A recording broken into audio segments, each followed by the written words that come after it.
ريپورتر، وزیر خارجه قبلی آمریکا در دیدار با مریم رجوی. سیاست آمریکا باید تغییر رژیم در ایران توسط مردم ایران باشد. مایک پمپئو: ایران هرگز به دیکتاتوری شاه باز نخواهد گشت و به استبداد مذهبی فعلی رضایت نخواهد داد.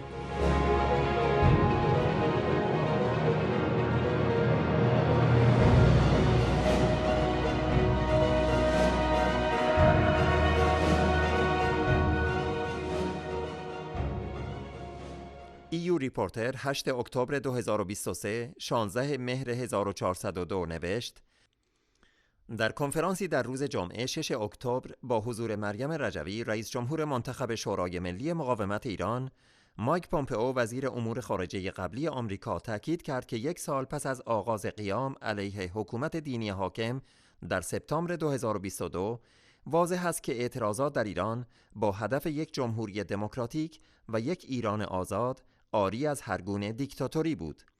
مایک پمپئو گفت: رژیم هر کاری انجام دهد محکوم به شکست است. تغییر در ایران تنها توسط کسانی حاصل می شود که دهه‌ها در راستای آن تلاش کردند، کسانی که بهای آن را پرداختند و دارای ساختار سازمانی برای تحقق آن هدف هستند. این چیزها به خودی خود اتفاق نمی افتند. در نهایت برای آینده سیاست ایالات متحده در قبال ایران باید حول محور حمایت از این اپوزیسیون سازمان یافته و افزایش فشار بر رژیم تا زمان سقوط آن باشد. وی اضافه کرد: ایران هرگز به دیکتاتوری شاه باز نخواهد گشت و به استبداد مذهبی فعلی رضایت نخواهد داد. ريپورتر در ادامه این گزارش افزود: خانم مریم رجوی در سخنان خود یک ارزیابی از روند تحولات ایران از سال گذشته ارائه داد. او گفت: با وجود سرکوب گسترده، آمادگی اجتماعی برای ادامه اعتراضات افزایش یافته است. خامنه‌ای و سپاه پاسداران نمی‌توانند از فوران این آتشفشان جلوگیری کنند. به گفته مریم رجوی، موضوع اصلی ترس رژیم از یک جنبش سراسری است که آماده یک تغییر اساسی در ایران است. او اضافه کرد: با وجود دستگیری هزاران تن از اعضای کانون‌های شورشی، شبکه آنها در بسیاری از استانها گسترش یافته و در سال گذشته توانستند 3700 عملیات ضد سرکوب و ده‌ها هزار اقدام اعتراضی را سازماندهی کنند. فقط در مدت کوتاه سالگرد قیام آنها بیش از 400 اقدام اعتراضی داشتند. مریم رجوی اضافه کرد: رژیم برای مقابله با پیشروی‌های مقاومت حملات خود را به مجاهدین خلق افزایش داده است. در داخل ایران با سرکوب این کار را می کنند. در سطح بین المللی آنها این کار را با شیطانسازی و با درخواست از دولت‌های دیگر برای اعمال محدودیت بر مقاومت ایران انجام می دهند. از این طریق رژیم سعی می کند تعادل خود را حفظ کند. ريپورتر همچنین نوشت: به گفته پمپئو، این وحشتناک بود که دفتر نماینده ویژه برای ایران در وزارت امور خارجه در بحبوحه قیام ایران به جای حمایت از معترضان به دنبال جلب رضایت خامنه‌ای بود و تصمیم گرفت حملات خود را بر مجاهدین خلق متمرکز کند. حتی همان کلماتی را به کار برد که رژیم به کار میبرد. بگذارید واضح بگویم: حملات علیه کسانی که به دنبال آزادی و دموکراسی در ایران هستند تأسف‌بار است، چه از طرف دولت من باشد و چه هر جای دیگری. هیچ آمریکایی وطن پرستی، جمهوری خواه یا دموکرات نباید خواستار این باشد. I last spoke to you back in July, just 3 months ago, and yet much has happened since then. It's a short time, but yet 1 year after the beginning of the uprising, the regime is in a complete deadlock. It has no way out of the crisis, the conflict between the people and the government, which in fact in those 90 days has only intensified. The civil unrest has become more powerful. The regime responded with more executions, more repression, more imprisonment, more torture, exactly what one would expect from a scared set of leaders. This has indeed deepened the divide between the regime and its people, just as we know it would. We should know that Everyone in this room shares the same goals. They have shown that the IRGC, which keeps the regime in power by brutally suppressing protesters, has been shaken by the events of last year. And things are only going to get worse for it. I'm confident of that. I believe it with all my heart for the Iranian people and the resistance, informed and encouraged by the folks in this room today, is stronger than they are.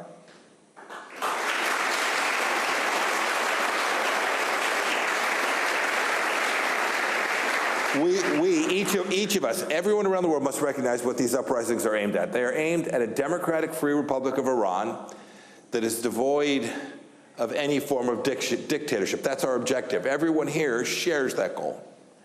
And I want to make 3 points clear before I leave you all today. First, no matter what the regime does, it is doomed to fail.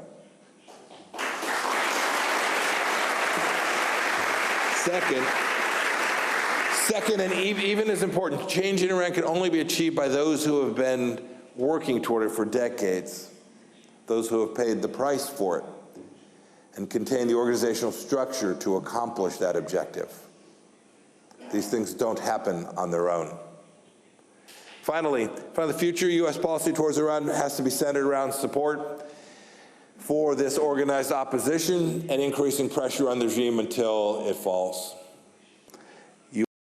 And your supporters have organized rallies abroad too. One such rally, numbering in the thousands, happened on September 19th. It took place just across the street from the United Nations, protesting Raisi's visit and in support of President Rajavi and her 10-point plan for the future of Iran. It was glorious to watch traffic stop in New York.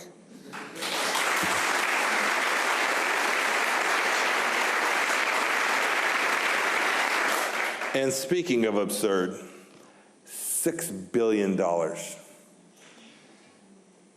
billion of appeasement.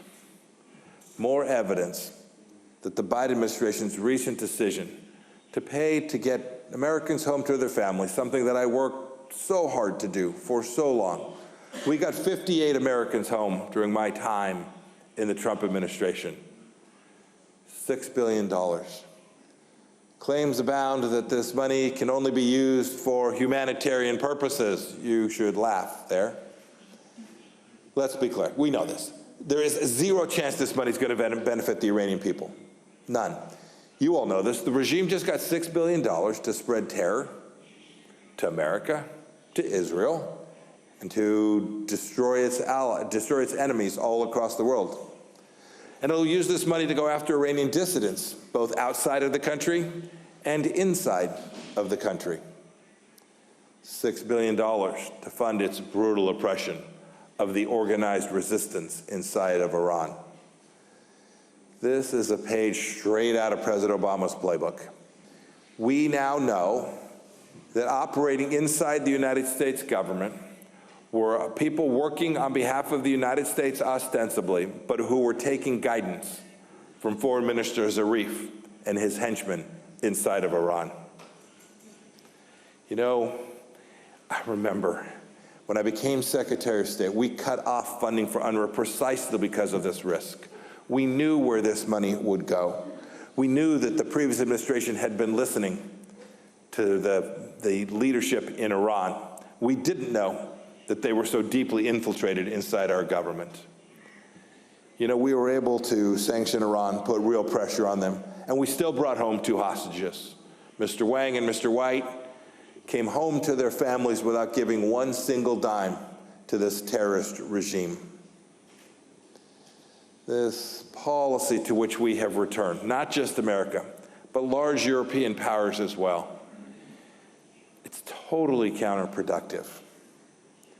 Iran's newfound wealth, we'll see it in the months and years ahead. It'll fund terror abroad and oppress people at home. So let's wake up, let's get it right. All of us, not just the United States, but every one of us. Listen to the voices of the Iranian people. In over 280 cities across all 31 provinces of Iran, they have rejected the ruling theocracy and made clear that the mullahs are not a permanent feature of this nation. Chants like you all have said here today, of down with the oppressor, be it the Shah or the Ayatollah. We do not need dictators. This should tell us everything we need to know about who we should be acting in support of. It could not be more morally clear. But sadly,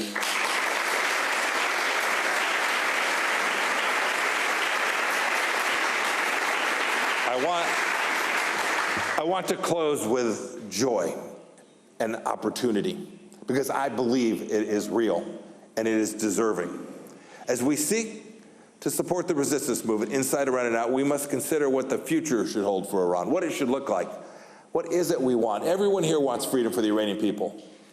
Let's talk about how we can achieve it, how we can build something that can not only replace the regime, but do so in a way that is lasting and secures freedom for everyone inside of that beautiful nation. As I've said before, Iran will never return to the dictatorship of the Shah, nor will it settle for the current theocracy in Iran. The remnants of the past monarchy have failed to gain any traction during the uprising over the past year. The Shah supporters were exposed when they heavily relied on collaboration with the IRGC. What Iran needs is something that looks and feels like the people in this room. People who simply want freedom for all, a governance model that is reflective of the people's will. We don't need dictatorships. We need freedom.